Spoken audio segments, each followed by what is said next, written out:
Okay, good afternoon. Welcome to the Human Rights Initiative lecture. My name is Kyotaro Tsutsui. I'm the director of the Human Rights Initiative. And it is my great pleasure to welcome Professor ALISON BRYSK as our speaker today. Professor BRYSK, her current title is Mellichamp Professor of Global Governance at the University of California, Santa Barbara. And she has been one of the leading figures in the study of social science study of human rights. And she has been influential in my own work and many other scholars who have studied human rights since the 1990s and 2000s. She has published 10 books and edited volumes, starting with the politics of human rights in Argentina, which is the only book that I don't have out of all the books she has. It's out of print. Okay, all right. There's a PDF on my website. I saw that on your website, yeah, so I will take a look at it. The book examines the all the violations of personal integrity rights in Argentina under its military dictatorships in the 1970s, 1976 to 83, I think, and how civil society groups, especially the mothers and grandmothers of victims, led the charge in ending that regime. And then her second book, which I read very carefully, is from Tribal Village to Global Village, that looks at indigenous people's rights movements in South America. That has been, I personally examined indigenous people's movement in Japan, and that book has been very formative in my way of thinking about studying social movements and human rights across the world. She then shifted her focus to examining human rights violations by non-state actors. And her next book is Human Rights and Private Wrongs, Constructing Global Civil Society. In that book, she looks at child labor, human trafficking, organ trafficking, corporate social responsibility, and its sort of complicity in human rights violations. And that those are topics that international relations scholars typically overlook, and that's an excellent contribution. In her next book, Global Good Samaritans, Human Rights as Foreign Policy, she examines 6 countries that are seen as or frame themselves to be human rights supporters and promoters. Sweden, Canada, Netherlands, Costa Rica, Japan, and South Africa. And she examines how that identity, national identity as human rights promoters, how that might affect its human rights policies, foreign policies, as well as domestic practices.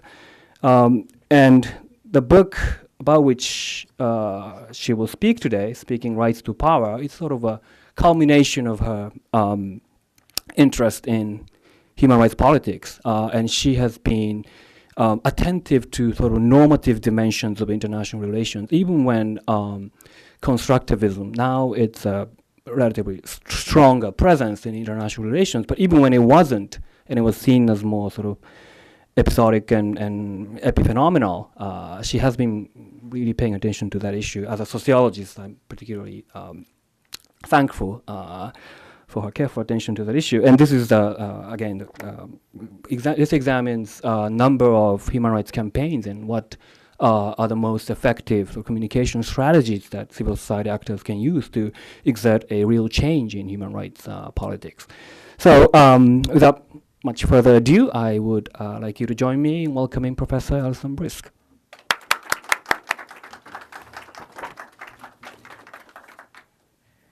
Thank you so much for that generous introduction and, very close reading and summary of my work. I'm very grateful to be here. I also appreciate the invitation, the arrangement, the support of, is she here, Natasha? And, the new friends that I've begun to meet with today. I'm just discovering many wonderful aspects of human rights scholarship, social movement scholarship here at U of M. So I'm very glad to be here and hope it's just the beginning of, a fruitful exchange, and look forward to seeing some of you in California at some point, maybe in like February. We can work something out. Anyway, so I'll try to be comprehensive and yet raise and yet focused, you know, and kind of brief, because I know we come from a variety of backgrounds and interests here. So as Kyo indicated in his introduction, the arc of my it turns out now it's 25 years. Recently, just realized that, you know, it was the year the Cold War ended that I started looking at human rights. And the 90s was a tremendous decade of development, both development of the international human rights regime, transitions occurring throughout the 1980s in Latin America, Eastern Europe, and so unfolding movements, new forms of advocacy and communications. And so even though, as he pointed out, I was what we kind of jokingly refer to as a premature constructivist, and people used to say, is this like political culture? That's how political scientists who tried to wrap their heads around this, you know. I remember once I was talking about the Mothers of the Disappeared movement, and somebody said, well, what is this, like primordial politics? And I said, no, it's politics, you know, and governments have been using it, and now people, symbolic politics, and now people are beginning to use it. Isn't that interesting? So that's really where my research agenda and trajectory lie. So in Speaking Rights to Power, I wanted to bring together a kind of cumulative sense of communicative action and the role of information politics in human rights campaigns and social movement struggles. And I also wanted to test and extend some of the ideas that we have about it. So the first thing that we always want to do is delineate a little more what we're talking about, you know. So there's now, when I started, there were barely any courses on human rights. There was maybe a branch of international law. Now, across the social sciences, we have so much that there are entire courses that simply debate and develop the definition of rights. I start out with a very sort of common sense, grounded definition based in the Universal Declaration of Human Rights. And if you look at my first two books, you can kind of encompass that arc of the 20th century to the 21st century agenda. So that key phrase, free and equal in rights and dignity. So you have the agenda of liberty and liberation and personal empowerment, mostly vis-a-vis governments, but also, as we enter the 21st century, vis-a-vis non-state actors and global forces. And then equal, there's always been an element of non-discrimination. We remember that the anti-slavery movement was probably the first modern human rights movement. And then in rights and dignity, so the notion of rights expands from a set of legal entitlements to a multidimensional sense of personal empowerment and self-realization that has political, social, cultural, and identity dimensions. Okay, so the fundamental question of Speaking Rights, the project, is how does human rights rhetoric work, and how can we make it work better? And I examine a lot of theoretical and philosophical and social psychology texts, and I draw also pretty heavily on some work by Manuel Castells, the communication theorist, and come up with sort of three summary pathways of how rhetoric, in the sense, I mean, dating from Aristotle, we've been talking about political rhetoric. And what are the functions of rhetoric? How does speech lead to action? How does communication lead to action? So we think of, and the most classic is empathy, and the ways in which empathy constructs altruistic identification with suffering and moves people to action, sometimes as individuals and sometimes through institutions, whether global institutions like the UN or even states and transforming states. The second, though, is socialization, and this is where some of our more contemporary constructivist perspectives, I think, are very helpful. So we have dynamics of diffusion and emulation and wanting to be part of the family of nations, and also socialization through political action, through participation in human rights movements and global institutions.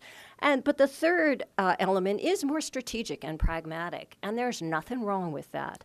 I see that as a useful pathway, and as a political scientist, and some of you as sociologists, I think, observe this, that sometimes we have to make very strategic, pragmatic interdependence arguments, certainly in the area of women's rights and the kind of global trend this decade of mobilization on global issues of violence against women. There are all kinds of interdependence arguments about, women's education leads to economic development. Women's empowerment makes countries more secure. And so you don't have to be a feminist to care about women's rights. And it's important that there are some feminists who care about women's rights for their own sake and for principled reasons, but it is equally important that people get pulled into the rights agenda for pragmatic reasons, and that helps build constituencies. So when all these dynamics operate, what we eventually end up with is something that I've labeled human rights as a global social imaginary. And there I'm drawing from Manfred Stegger's work on globalization, that there are systems of thought. It's sort of both more and less than an ideology. So you don't have to share the ideology. The terms of debate are set by this. It's unthinkable to ignore it. If somebody criticizes you, you have to respond. You can say that they're wrong, or you can say that you have some other more important value, but you can't say, what? Human rights? What is that? Right? It's part of the terms of debate. So concretely, as an overview, how does communication power translate into political action for a global human rights NGO? Before I get into the specifics of my own examination of cases, let's take Human Rights Watch. These are examples that I do go through in the book. So let's look at some of the dimensions of this human rights rhetoric and how it translates. So one thing is exposing the numbers and the hidden character of a human rights abuse, particularly one by non-state actors. The leading case of this is their report, their path-breaking report on child domestic workers in Indonesia. They discovered there were about 200,000 child domestic workers in Indonesia. Nobody knew that. Nobody cared. Nobody framed them as exploited child labor. Then in terms of accountability, tracing causal connections, that's another form of information politics when Human Rights Watch investigated impunity for the killings of journalists in Russia. A third dimension of investigations of a recalcitrant major power was the revelation of U.S. renditions and disappearances in the post-9/11 era. And a final aspect of information politics, simply compiling information from a distant location or from a very contested zone, is their reporting on the rape of refugees in Congo, DRC. All right, so moving from that understanding of information politics, of human rights rhetoric, of how that whole kind of social process works, let's think about how to make it work better. So we have this overall model that's now over 10 years old from Keck and Sikkink of the politics of persuasion that I want to build on. So they say that in order to get attention to a human rights issue and start a campaign, you need to show visible harm to innocent victims. That's their catchphrase, right? I've thought about bumper stickers, but it doesn't quite fit. They identify 4 pathways: information politics, symbolic politics, leverage, and institutionalization. I look for leverage and institutionalization as the parameters, the material structural parameters, and within that, what I want to do is look at the information politics and the symbolic politics, which I see as a blended process, as you can tell. Riesrop and Sikkink go on to talk about a phased version of this model, how this changes over time through phases, and how it bounces from a blocked domestic appeal for rights up to the international level, what they call the boomerang effect. Now, I don't know. I'm trying to gauge facial expressions. People are either very tired or very polite, because I'm not seeing change in your facial expressions. And that either means that this is old hat and, you know, like you studied this last semester, or you've never heard it before. Who are, what, Reese, you know. I mean, I know that it's, you know, pretty familiar to people like you. So in the second volume of Reese Robinson King, which I did participate in, they try to even dig down a little further into this and look at some of the gap from commitment to compliance. So when you get people to, when you get states to acknowledge human rights commitments and values, what's the politics to get them to actually fulfill and actually comply? And the lawyers are perking up. Compliance, fulfillment, enforcement. And also consider some of the things that weren't treated in the first model, which was basically about busting repressive states and getting them to give individual civil liberties to dissidents. And now we have this much broader panorama, as I showed you, from the Argentina book to the indigenous rights book, right? Indigenous rights are not about busting repressive states. They're not about individuals. So you've got non-state actors, and you've got some states that are now really negotiating their global position, like Turkey and Mexico. There's social vulnerability. States care about reputation in different ways. Reputation interacts with concrete material conditions like economic sanctions or access to trade, and so forth. Okay, so given all of that, what am I going to try to add to that, or, you know, explicate? Speaking rights. So my take home here is that this symbolic and information politics takes a narrative form. And the more elements of the narrative form you have, the more effective your campaign will be. It seems very simple, but if you look across history and you look across contemporary campaigns, this is a way we can cut across a global panorama and I think gain some greater understanding and hopefully some greater traction politically. So the elements that I've identified, and these are chapters of the book, are voice, and I'll go through each one now. There's going to be a slide about each one. Voice, message, performance, media, and audience. And what I'm looking for here is the relationship between recognition of a rights problem, solidarity, which means mobilizing resources of some sort, political resources, financial resources, and then ultimately reform. Whether that reform is passing a law, getting someone out of prison, regime change, a new UN mechanism. And I examine this vis-a-vis 26 campaigns in 19 countries and with 5 global issues. What happened is I looked across the issues I'd already dealt with. You know, I was trying to sort of summarize what's the mothers of the disappeared and what are the similarities and differences with indigenous peoples, and what about how in Japan, you know, and I was just trying to do that. And then people kept asking me tough questions. So I added cases. That's how I ended up with 26 campaigns. They said, what about Coney 2012?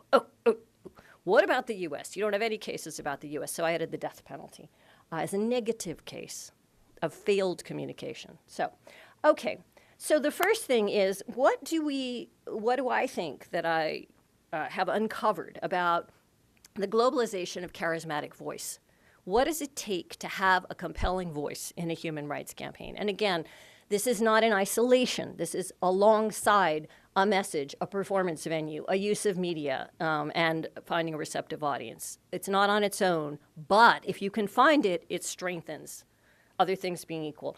So the dimensions of charismatic voice that I believe are important, that people have dealt with, other people have dealt with in various other ways, I'm just trying to bring this together and synthesize it, is heroes, martyrs, expertise, witness. All right, so heroes. We think about somebody like Nelson Mandela. We think about somebody who embodies principled resistance, personal dignity in a system in which the apartheid regime, when black men are consistently deprived of dignity, in which a movement is consistently deprived of leadership. Some of you may know that Nelson Mandela was consciously chosen by the ANC. They had a more collective leadership, and they decided to push forward Nelson Mandela as a model prisoner. He had certain elements. He was, first of all, very articulate and charismatic, but he also had, he was an actual prince. He's a minor prince of his ethnic group, so he had kind of traditional street cred. He also spoke both English and Afrikaans. He taught himself Afrikaans in prison so that he could literally communicate with his jailers. He was a lawyer, so he could articulate legal arguments and was familiar with international law. So he brought together a lot of interesting strains, and I would say that the Dalai Lama is a very similar sort of not accidental leader of a powerful human rights campaign that is more powerful because of this leadership. But another sort of subject position is that of martyrdom, and the Mothers of the Disappeared really play into that. They weave between repressive tactics by playing upon the vulnerability and the symbolism, the universal symbolism of motherhood, the idea that they are nonpartisan, apolitical, that they have transcendent universal rights that rise above any sort of political logic. You know, so you could label their children as dissidents and subversives, but you can't label the mothers as dissidents and subversives. And so this family-based form of human rights advocacy spread. They were among the first. There were several groups in Latin America, and now this form of advocacy has spread. This genre has spread through the world. But then there's some other things. So that's, you know, the hearts and minds. The minds part. There's a charisma of expertise, and people like Amartya Sen, who create new categories of thought, who write 100 billion women are missing. Well, he's a Nobel laureate, right? That's charisma. That's social capital. It's intellectual capital, and it's important. And movements that don't have it suffer. And the witness of Doctors Without Borders, which goes in a tradition that starts with the International Committee of the Red Cross.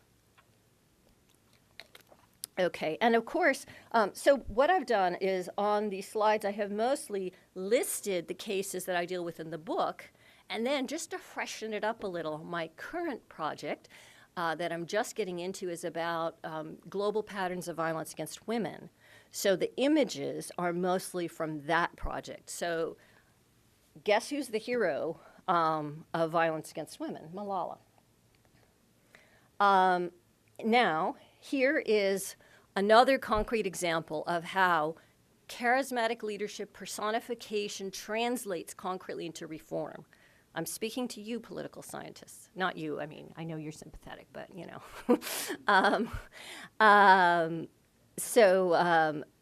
This is Maria da Penha. Does anybody know her story or who she is? Or okay. Brazil has one of the highest rates of domestic violence of any developing country, and particularly given its level of development, level of education of women.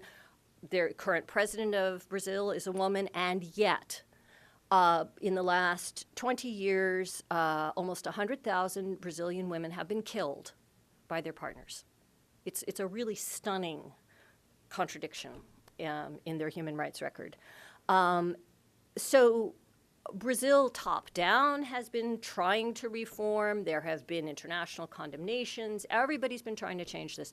Brazil did not get a really meaningful domestic violence law until this woman, who is a nice, sympathetic, respectable, middle-class woman, very articulate, a pharmacist, who survived 2 different assassination attempts by her husband. The second one rendered her paraplegic. But anyway, she's in a wheelchair. And she dedicated her life to campaigning on domestic violence. And she is the perfect charismatic, articulate figure, personification, an embodiment, a humanization, an individual case that we can relate to. I said, you know, almost 100,000 women have been killed, and you went, oh, but like, so what? We hear lots of horrifying statistics. There's Maria da Penha. She went around Brazil and campaigned for this law. She helped draft the law. And the law that they passed is called the Maria da Penha Law. It sets up shelters. It trains special police forces. Things are not beautiful, but it's helped. It has helped. Okay. The next dimension of communication politics that I want to deal with. So that was voice. The next is what I call framing and shaming. Now I'm talking to you, sociologists. We love framing. But let's talk about the politics of framing. What about framing is powerful or good or interesting, right? Frames aren't random. So the things that I have tried to bring together or to think about more deeply are the power of established frames, activating an established frame, and of course, the absolute best established human rights frame, the frame that has the deepest resonance, is genocide, right? If you can label something as a genocide, you automatically, I mean, first of all, the UN Charter says that you can get international intervention. It is the single thing that busts sovereignty. And you automatically get movement recognition, mobilization of resources, and, as I will discuss a little later on, access to a bridging frame to a receptive audience of people who are selectively attentive to genocide. Often because in their own community they have suffered a similar abuse. So tapping into an established frame is a really good thing. Telling a causal story is also a function of a frame. So a frame that attributes responsibility, that says somebody did something to somebody else, rather than a sort of murky scenario where bad things are happening to good people. I mean, yeah, visible harm to innocent victims is good. A story is better. And something in the developing world, particularly in non-Western cultures, that counterposes rights rather than fate. Right? I remember interviewing an indigenous leader in the Amazon who said, you know, the key moment for me was when I realized I knew that we were losing our land, we were losing our culture, all the outsiders are coming in, the companies are trying to, you know, oppress us. And, you know, the anthropologists were here, the missionaries were here. And then I realized my problem is not folklore, my problem is politics. And there are stories from every human rights and social movement that echo that. So in the book, I look at, first of all, the embodiment of the sex trafficking frame out of all the forms of contemporary slavery, which is a serious problem, and sex trafficking is a part of that serious problem, but that part of it has gotten quite a bit more attention, quite a bit more resources. Because of the embodiment in literal poster children and because of the frame of sex trafficking as sex slavery, which has special resonance with American audiences. I look also at the reframing history of the campaign against FGM, female genital mutilation or cutting, from an honor crime to a feminist struggle to a health concern, where the health concern actually gets further than either of the previous rights frames.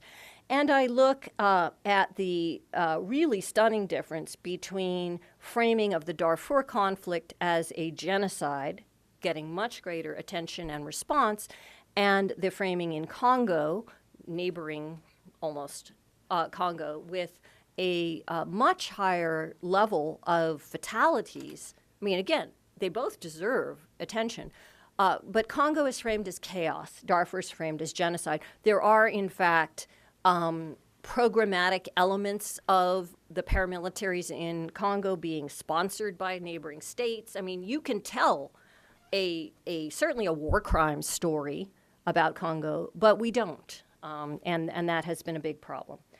So this is recognition of Darfur, and we have both celebrity activism and we have very explicit genocide framing. That's a political cartoon that very clearly links Darfur to all the previous episodes of genocide. And we have, as I was mentioning, this is the literal poster children campaign of trafficking. I don't know if you can read her hand say, "I'm not for profit." And as a result, we have the United States has a trafficking in persons separate set of reports alongside. We have generic human rights reports. State Department also has to prepare trafficking in persons reports every year. There's special visas for trafficking victims. There is a whole set of UN programs. There's a new prostitution law in Sweden criminalizing clients and not the women. There's been a reform of the abused entertainer visas by Japan, and quite a number of states have mandated extraterritorial prosecution of their own citizens for sex crimes in foreign countries, which is pretty unprecedented. There's no political payoff. I'm talking to you political scientists again. There's no political payoff in prosecuting your own citizens for abusing foreign children. Foreign children don't vote, you know. I mean, I just really challenge a rationalist to explain that. It's a completely norm-driven policy. Okay, so we've got voice, we've got frames and messaging. Now let's talk about performance. Messages have to be delivered. And they have to be delivered through performance in public space, and then the next element will be media. So media is coming, but right now we're just going to talk about performance. So first of all, there is literal protest performance. And then there is symbolic occupation of public space, even if it's not a protest. There's bringing people into visibility in public space. We were talking this morning about LGBT campaigns, and that has certainly been an important, just displaying an identity in public space. Indigenous peoples have also done that, just dressing in a way or, you know, being in a space that you were formerly forbidden to occupy. Various forms of cultural politics, literature, theater, you know, the vagina monologues are a very classic example of that. But one of the things, my own little, I think, innovation there, is to look at the power of particular performance genres. And I'm particularly impressed by allegory and satire. And so performed political satire, Pussy Riot is the outstanding example. I'll show you a photo in a minute. And in allegory, I was in India in the summer of 2011 when these unprecedented anti-corruption protests broke out. And corruption had not been framed as a political issue in India previously. It does have tremendous human rights effects. I mean, people are dying from lack of access to health, to medical care, police brutality, all linked to corruption.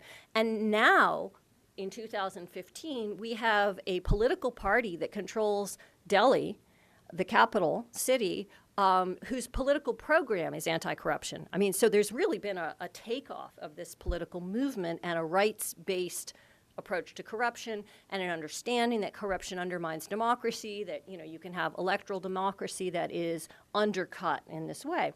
And I'll show you in a minute the extremely symbolic theatrical protest performances that helped bring this out. So this man, this is a photo when I went down to this demonstration in Delhi. Delhi was racked by demonstrations. He was, Anna Hazare was an anti-corruption campaigner who was demanding the establishment of an ombudsman's office and systematic monitoring of civil servants in India.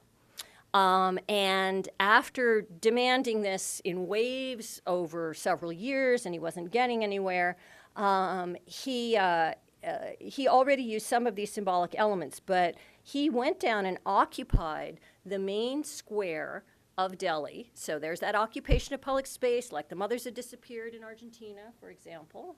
They're called the Mothers of the Plaza de Mayo, right? Central public space. You go down, you take it over. And then, as you can see, he called anti-corruption the second independence struggle. He dressed like Gandhi. Can you see him there? This little humble man in the white robes. He set up the public stage. There's the poster. In case you didn't get it, there's the poster of Gandhi behind him. And his protest activity was that he fasted. That's it. He fasted. Thousands and thousands of people came to watch him fast. He fasted, and he was in this, sort of game of chicken with the Indian government. He's in his 70s. He began to get weaker. There were all these negotiations. The bill was stalled in Parliament. And after, I believe it was 11 days, he started fasting on India's Independence Day. I forgot to mention that. His supporters were marching with Indian flags all over the country.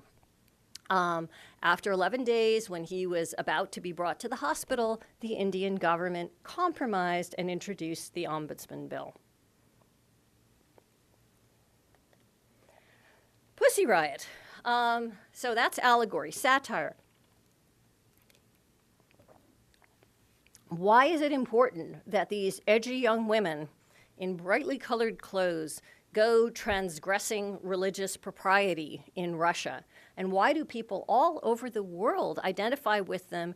And why does that encapsulate struggles for freedom of expression in Russia and the regression of democracy in Russia? So this is a Free Pussy Riot diffusion, solidarity demonstration in London. And you will notice that they're not only dressed like Pussy Riot, they are wearing, they have Amnesty International symbols painted on their arms, right? They're wearing chains that symbolize the chaining of freedom of expression. Okay, you get it. All right. So let's move on to the fourth element, global media. A lot of talk about, the global media revolution and the influence of social media on Arab Spring.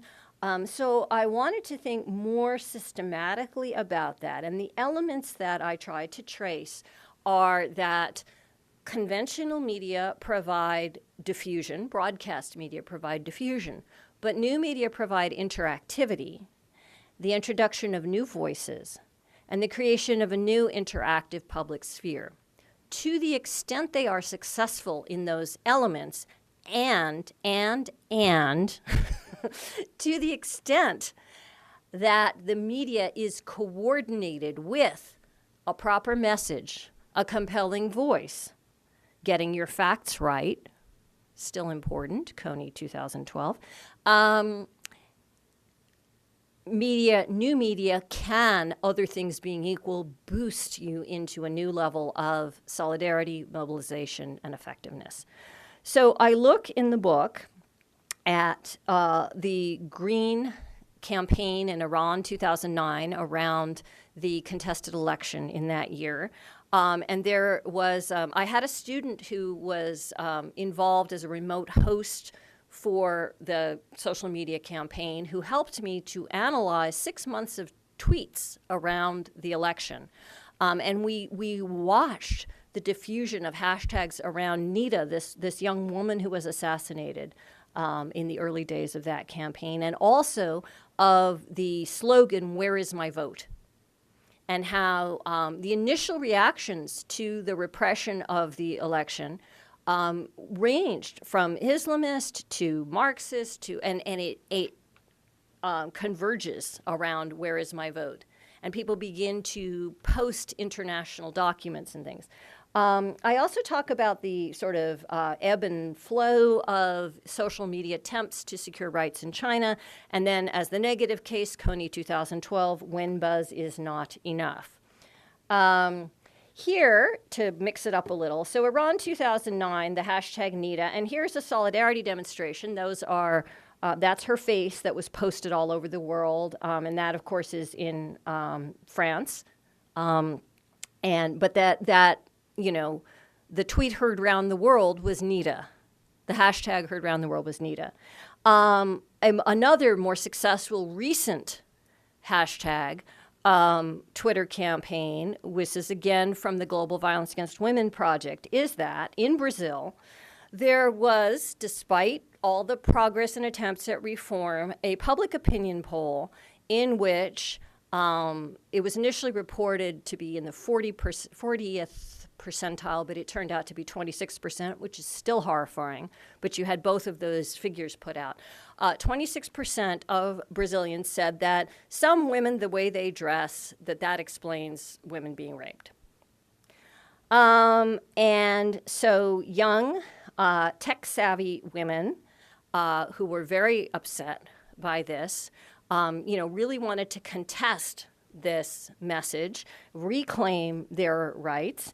And so the hashtag, this is obviously Portuguese and translates as "I don't deserve to be raped." And so there were millions and millions of tweets with "I don't deserve to be raped." And they would post nude or near nude photos, like the way I dress doesn't matter, right? So here I am, naked, and I don't deserve to be raped. And of course, a little assertive contestation message there too, the body language. Okay, the last piece of the narrative arc is audience, right? So this is, here I'm being a bit revisionist because from the social movement studies of the 60s through the 80s, there's been a bit of an assumption that the whole world is watching. And your job is just to get your message right, get your message out, and then world public opinion will see you. But unfortunately, that's not true. World public opinion is now completely deluged. So who's going to pay attention to you and why? That's what I really want to look at, the construction of attentive identities. I talked earlier about how there are people who are already mobilized around observing a particular kind of human rights violation or violations against their diaspora or their co-religionists or their fellow professionals in a particular domain. And what we have is we now have some new organizations and institutions that are really circuits of identification. So there's Reporters Without Borders, there's PEN, the writers organization.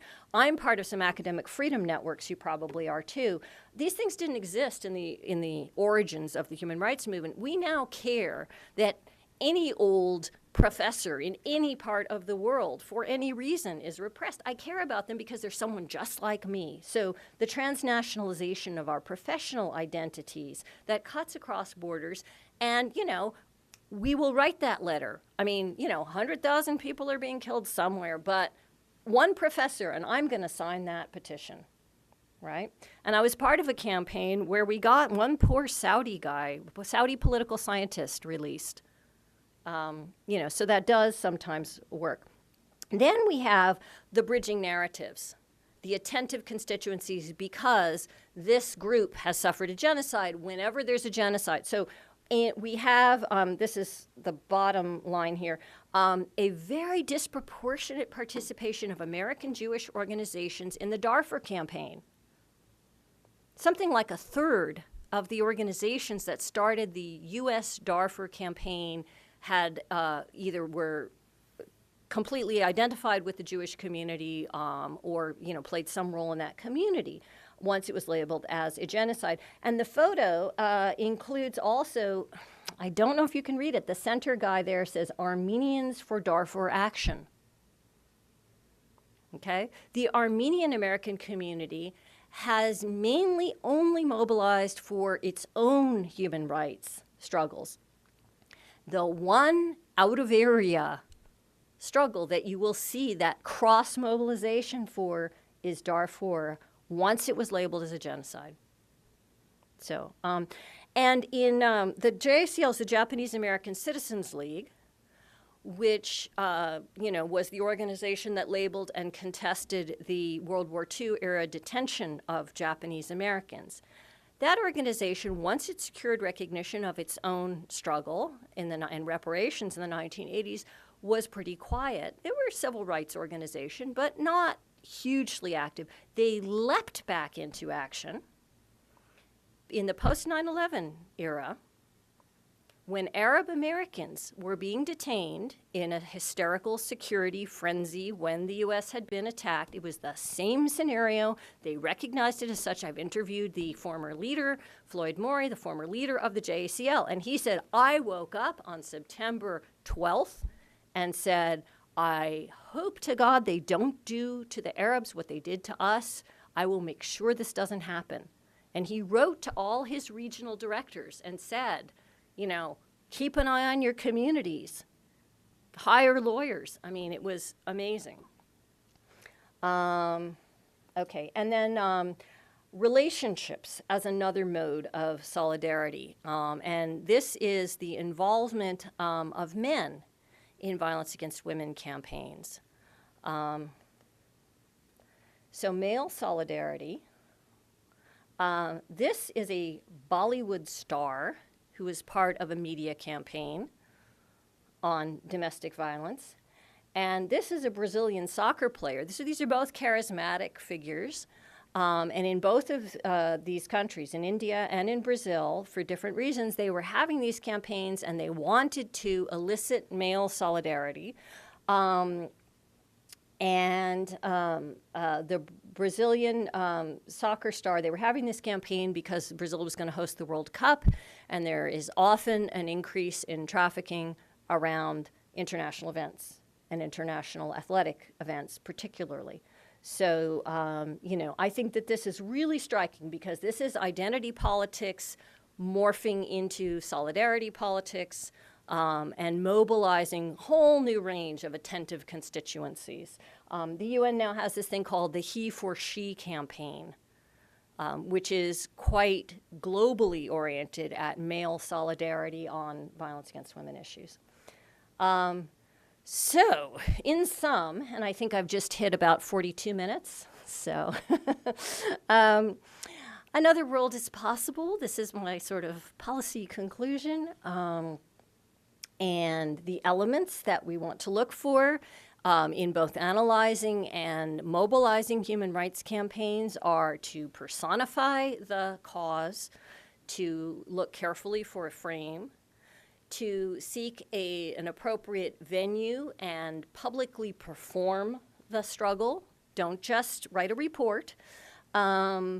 To think about the elements of the message besides the frame chosen, it needs to be a message that elicits the elements of empathy, solidarity, and interdependence, socialization and interdependence, and that involves both humanizing the victims, because the key mechanism of all forms of human rights violations is to dehumanize the victims. So it's not just that you deliver the information about what happened to them. You reverse the dehumanization. You make them not just visible, but human, worthwhile, dignified. Connection, the causal connection that's in your story that you tell, who's responsible, what can we do? You suggest a solution. That's part of your message too. You examine the media channels for their, not just their reach, but whose voices are being represented, and an opportunity for response, interactivity in media. And you construct cosmopolitan coalitions. No one can go it alone. And it's not just mobilizing people for a single episode. It's constructing coalitions of solidarity. On an ongoing basis, building that human rights global social imaginary that I talked about at the beginning. And then the final message is that I examined a number of campaigns over time, the evolution of campaigns in my work, the diffusion of these repertoires and messages. Conditions change, responsiveness changes, and you have to keep moving. You have to constantly reassess and not get stuck in the original and historic models. And I think that's something the human rights movement really needs to take on board as we move through time. So this is just a little personal reflection. When I was in India in 2011 at that protest, they had set up a large, about this size, as part of the protest, you know, the opposite end from where Anna Hazare was dramatically fasting. kind of a democracy wall. And it was India against corruption. And they had people signing. All the visitors were signing the wall. And that was their statement. That's a really visual representation of information politics. There were not that many foreigners there. I was there with an Indian woman who was an NGO activist that I knew, and everybody thought that I was a journalist. And they would go up to her and say to her, tell her that, make her write this down. So it was very interesting that I was automatically typed as a channel for the information politics. And I said, well, what can I do? How can I help you? And what they wanted was for me to add my name, to add my signature to that. So thank you very much, and welcome your questions. Floor is open for questions. Yes. Given the death penalty campaign in the United States didn't go very well, Yeah. could you give an example of either that or anything else that you thought really flopped and tell us why? Sure. Let's talk about the death penalty. I heard, let's see, no, this wasn't, I don't remember where I read this, but the only good news out of Texas recently is that there may be a reduction in the executions this coming year. Because they're running out of the lethal injection drugs and don't have a new source of it. And physicians' organizations are, of course, questioning and forbidding physician participation. But, so what's wrong with the death penalty? So first of all, innocent victims. It's very difficult to humanize. And, morally, this is terrible, right? You shouldn't have to be innocent. Everybody has human rights. But there are no poster children. There are, no women, no, heartwarming indigenous people, furry animals, right? A lot of the people facing the death penalty are unappealing, hardened criminals. So that's very difficult. It's very difficult to campaign for the abstract right to free trial and the sanctity of life of terrible people. That alone almost knocks it off the table. Now, in other parts of the world, other than the U.S., despite that, in Europe they don't have the death penalty. So you then get into some dynamics of religious organizations which weighed in against the death penalty in other parts of the world and which have either been ambivalent or sometimes even supportive of the death penalty in the U.S. So that's a kind of double whammy. I could go on about, other negative cases. Coney 2012 counted on media alone. They had their facts wrong. And once it was discovered that the facts were wrong, it completely undermined their message.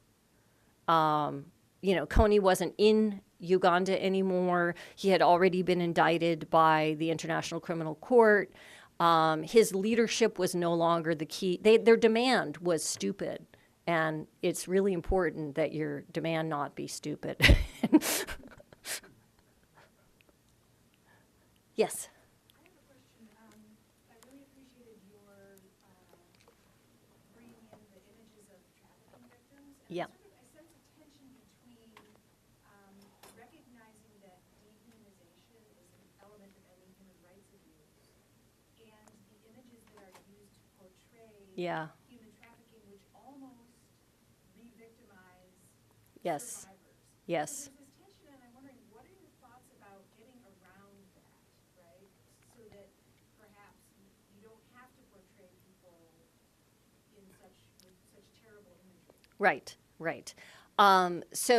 You're actually pointing, that's an excellent thought. And as you may know, Kyo talked about my own authored books, but I've also done some edited collections. And I've done an edited collection on the subject of human trafficking. It's called From Human Trafficking to Human Rights.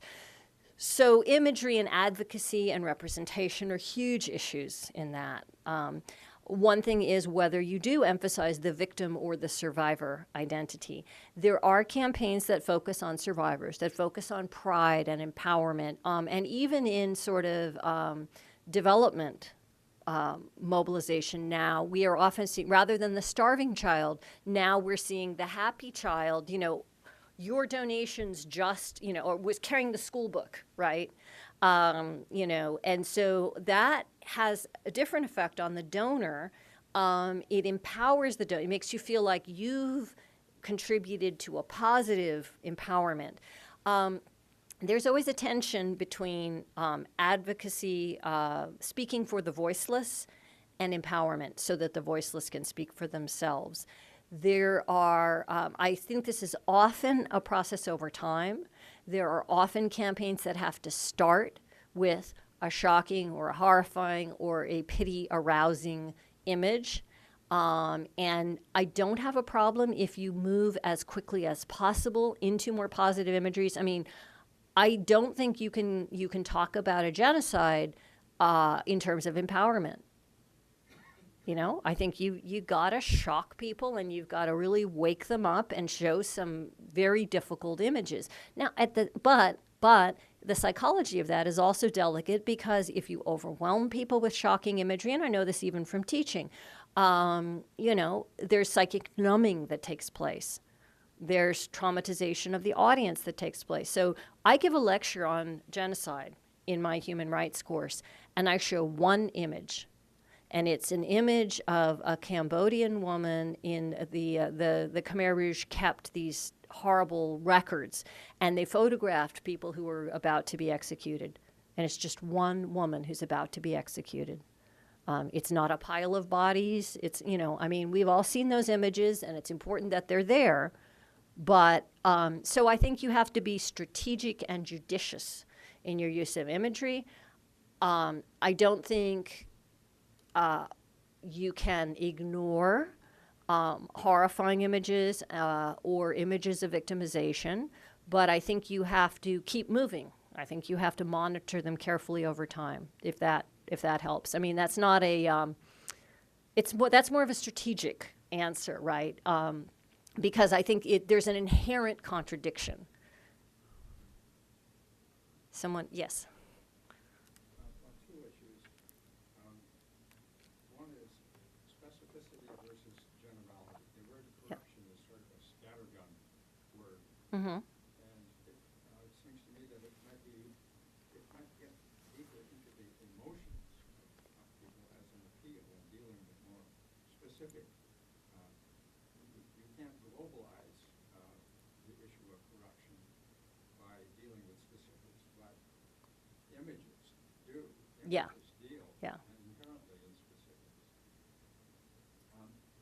The other issue is when the other side is framing, whether you try to campaign against the framing that is happening. For example, the expression pro-life or anti-abortion. The media seem to have bought into the pro-life expression.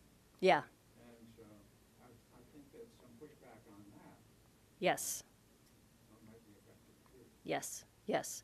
Those are both excellent points. On the specificity issue, so when I talk about, you know, sort of cause celebres, like I talked about Nelson Mandela, but I also had on that slide Aung San Suu Kyi. And in some cases, what you're doing is you're using an emblematic case to represent a wider universe. So Aung San Suu Kyi stands in for, you know, tens of thousands of Burmese political prisoners. And there were not quite that many in South Africa, but, you know, Nelson Mandela stands for a whole population. We really can't think in large numbers like that. So there always has to be a kind of tension, coordination, not tension, but a coordination of specific imagery to represent something, to reach people, and then documentation of the extent of the problem. This is not an isolated case. It happens here, here, here, here. During the India anti-corruption campaign, there were many testimonials in the media.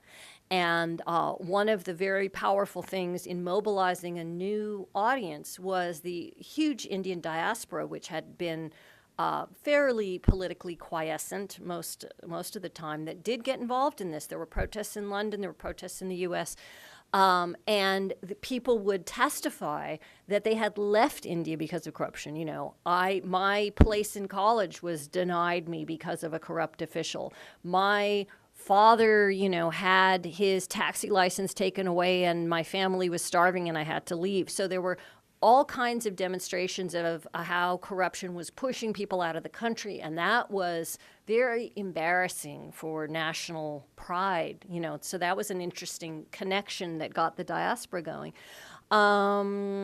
Yeah, so the specificity and the generality is, again, always kind of back and forth. You know, Maria da Pena is not just Maria da Pena. Then you say, and this is happening to so many other people. Okay, now the other thing is, right, counterframes. So the newest, as Kyo's nodding because in kind of human rights nerd insider research circles, there's a whole wave of research now on counterframes, on what are called antipreneurs. There was the organizers here were called norm entrepreneurs, and now there's antipreneurs. So one of the other very successful social movement campaigns in Brazil, I am very sorry to say, is by the NRA, which went, and there was an attempt at small arms limitation in Brazil because there's a lot of crime and they needed gun control. And the NRA got into Brazil and kind of capitalized on some elements of Brazil, like the U.S., is a very large, diverse, free-spirited culture. And, you know, you don't want big government. And they had, of course, a history of a military dictatorship through the 1980s. So they played upon all those elements. It's not quite the cowboy mentality, but they managed to find some local elements and turn it into a freedom issue. And, you know, ranchers and the great outdoors and all this kind of stuff. So I think that is the question of, you know, the 21st century agenda, is how we recapture some of the counterframes and keep the human rights frame strong and fresh as new kinds of issues arise. Yes. I'm wondering if you could speak to the limits of these kinds of human rights campaigns. Mm-hmm. I'm somebody who's convinced that symbolic politics matters. Yeah. Matter. Yeah. Culture matters. But if I was a hardcore realist in Yes. relations who Yes. thinks only power and interest matter, then I would point to cases like Pussy Riot. I mean, those women making noise in the U.S., in Europe. That's all nice and great, but Putin wouldn't budge, right? Right. Or China. Well, he did release some of them. Well, yeah, so there's some minor adjustments Yeah. there, but in the Yeah. big picture, like the ultimate Yes. outcome Yes. of greater democracy. Then he went and assassinated a dissident, you know, a year later, yes. Yeah. So there are certain governments Yeah. or other authorities who just, Yeah. and United States government might be one of those, who Mhm, doesn't mhm, get moved mhm. easily by those Yes. campaigns. Yes. I wonder where you might kind of see that Right. line where Right. It's kind of hard to Yeah. Yeah. campaigns affect any kind Yeah. of outcome. Yeah. Well, I pointed to this a few times at the very beginning and a little bit at the end, but it's worth emphasizing. So all of this takes place within parameters, within a framework. You know, you could have all the information campaigns you want, and North Korea is not going to change anytime soon. So, you know, there are regimes and there are power holders writ large. You know, human traffickers are not going to be persuaded, right? So you really can only use enforcement. So you can only have indirect leverage on certain campaigns. Putin's not going to change, but you could create enough pressure that some of his supporters may change. We got a little pressure on Darfur, but Sudan has committed endless. I mean, there's the North-South Civil War. There's Darfur. They're now doing some more stuff. And as long as China keeps buying their oil and selling them weapons, they don't have to change very much. So looking for external leverage and persuading sources of leverage is one answer to that. A phased process over time is another, a cumulative process over time. So, the Mothers of the Disappeared started in 1977. And the fall of the Argentine military wasn't until 1983. And it happened in part because they lost the Malvinas War. And it happened in part because the economy crashed. So, none of these movements can succeed on their own. Sometimes you have to make lateral moves to get leverage. Sometimes you have to wait and accumulate pressures over time. So that's two. There's the lateral moves, there's the pressure over time, cumulative force. And then the third thing I would say is that I believe that it's the middle range countries, and some of the second Riesrop and Sikking points to this too, where you're going to have the most impact, or where you have the greatest scope for impact. So countries that are already fairly institutionalized and democratic, even if they have systematic violations, we're talking now the U.S., in foreign policy. The U.S. is susceptible to reform on discrimination issues. Ferguson and all of that shouldn't have happened at all. But when it does happen, when there's protest, when there's litigation, we will reform on those issues. On foreign policy, very little reform. And in fact, it just morphs into new and uglier things. So that's one end of the scale.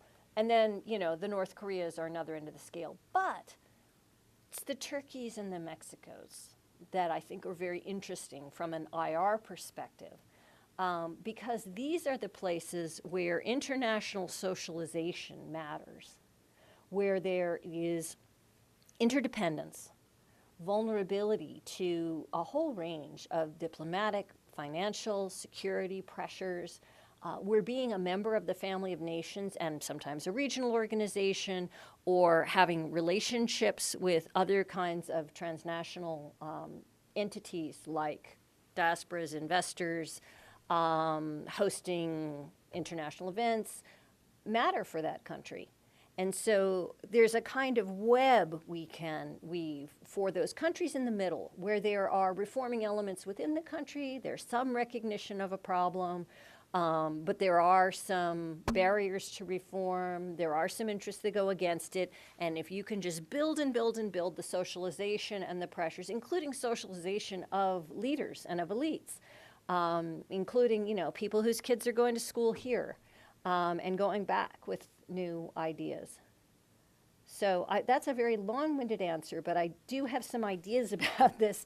And again, it's the countries in the middle and the socialization power. It's the cumulative pressures over time, and it's, for the most recalcitrant, it's seeking external leverage points. And I have to, in all honesty, be pessimistic about U.S. foreign policy, because there are no external leverage points. Yes? Speaking of cumulative effects, I was curious, in the framework you're going into, if you see them as active in components of symbolic politics, Yeah. or if there are certain aspects that are more important in certain circumstances, how does it all work? Yeah. I would say that overall, in general, they're additive, but that in certain kinds of situations, there's a breakthrough component. So for example, when you've got a problem that is just unknown, or a government that's in blatant denial, and you present information, proof that something's happening, that's a breakthrough. I think that when you have a more chronic abuse, that's harder to frame, that having charismatic voice is more important. I think that when you have an abuse that's more chronic and documented in a principled way but isn't getting a lot of popular support, performance is the key element, public performance. I think that in dictatorships, media is a choke point that you need to work on. Yeah, those are just some, some dimensions. But, and I can show you campaigns that have, let's say, 3 out of 5 or 4 out of 5 that do pretty well. There's a big chart in the, oh no, you have the book. There's a big chart where I have, stars, and I count up the elements of different campaigns. That's a little crude, but at least it gives you a visual sense of things. You don't have to have everything. But if you just have one, it's not going to go over the top. And the material, as we were just talking about, the material parameters have to be permissive. They don't have to be perfect, but there has to be some space. At certain edges of political realities, there's just not space. But that leaves still, probably 2/3 of the countries in the world that are amenable to pressure and change, depending upon the issue. That helps.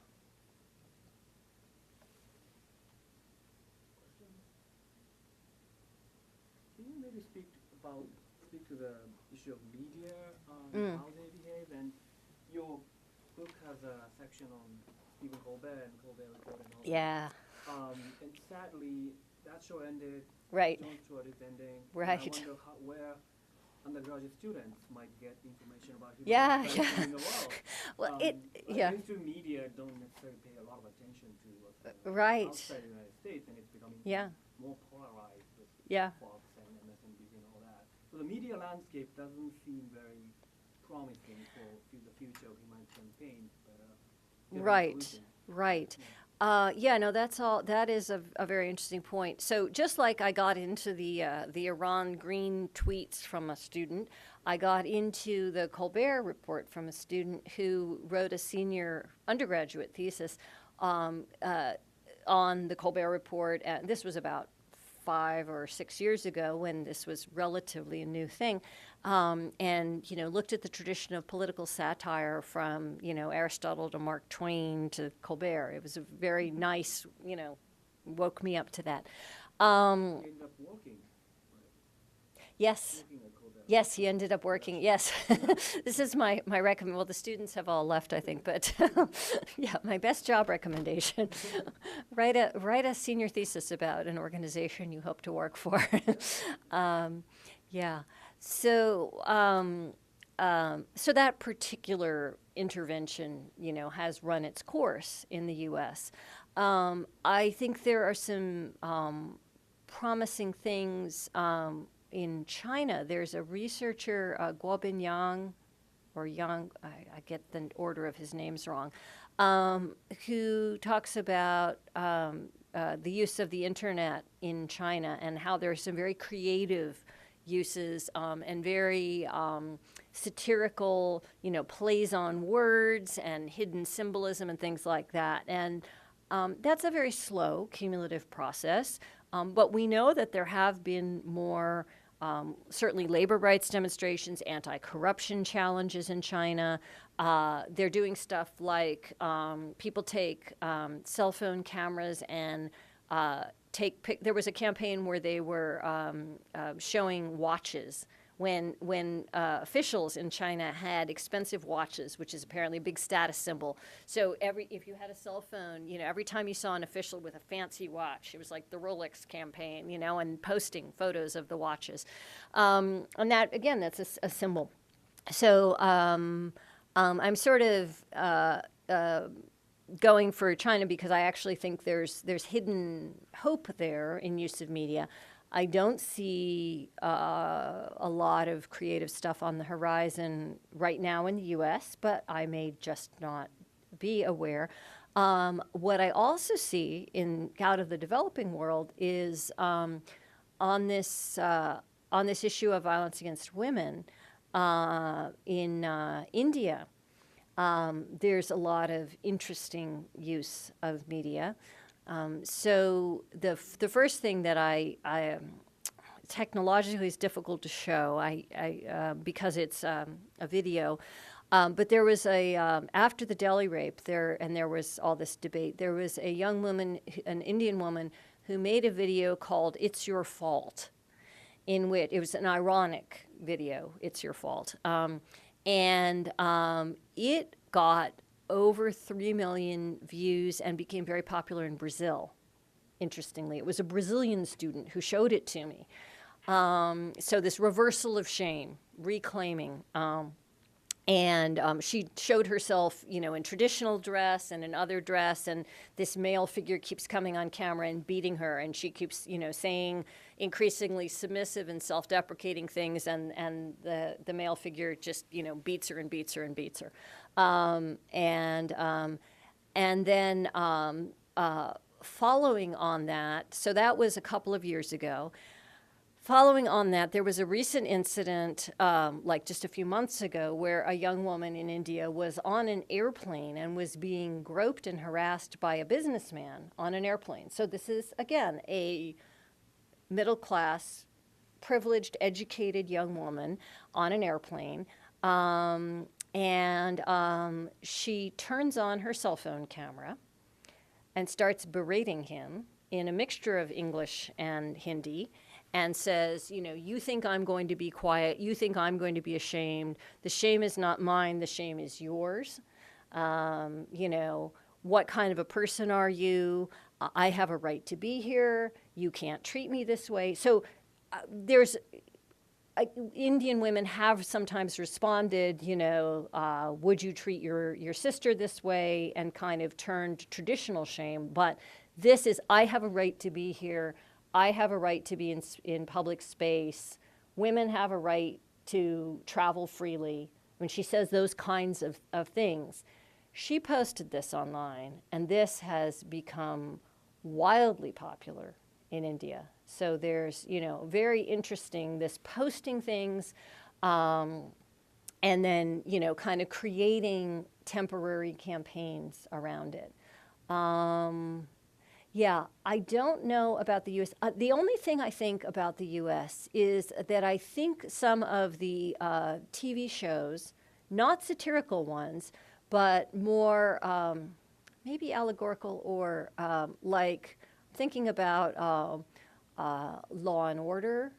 I mean, Law and Order SVU, which works out a lot of reality-based issues. And I've seen episodes, I was forced to start watching it, on, campus sexual assault, on, famous athletes being accused of assault and being protected by their athletic handlers, so ripped from the headlines. And those get a lot of viewership. And I think that there are changes in consciousness on those kinds of shows. And I think that, we're in this new era of renewal of television viewing, and that may be not in a satirical mode, but in a sort of fictionalized working through of human rights problems, and that's kind of the new way things are going to be worked out. But it's a good point. Yeah. Okay. Just a quickie. Has the Universal Declaration of Human Rights proven to be an effective instrument giving leverage for human rights? That is a huge question. It's a great question. So the Universal Declaration is pretty much universally subscribed, but it is part of a whole family of treaties and international standards and law. Declarations in international law are not binding. Covenants are binding. So coming out of the Universal Declaration, we have the International Covenant on Civil Political Rights and the Twin Covenant on Economic, Cultural, and Social Rights, which are subscribed collectively by about 140 of the almost 200 countries in the world. There are instances where those covenants have been used effectively. They certainly do not, and there's a whole body of research that sort of tries to measure whether subscribing to those covenants, actually you have been around some of that stuff and can speak to it more than I. So there's several different, I won't say conflicting, but different forms of evidence on that. Certainly just signing the covenant doesn't make you have more respect for human rights. However, it looks like signing the covenant in conjunction with some other conditions, like having a more significant civil society, does, those two elements particularly together, does improve over time human rights performance of countries. And then beyond the two big overarching covenants, you have the Convention Against Torture, the Convention for the Prevention of Genocide, which are, I'm naming some of the more stringent treaties that have a little bit, at least, of monitoring bodies and the potential for sanctions or for referral to the International Criminal Court. And again, when people look at these clusters of treaties, the serious, the heavy-duty treaties, by themselves, they don't do anything, and it's very easy for countries to hypocritically sign on. But after a recent regime change, in conjunction with a growth in civil society, when there's conditionality of aid, we're beginning to map the conditions under which they do push in the right direction. We're always going to have these sort of cumulative, complex, phased relationships.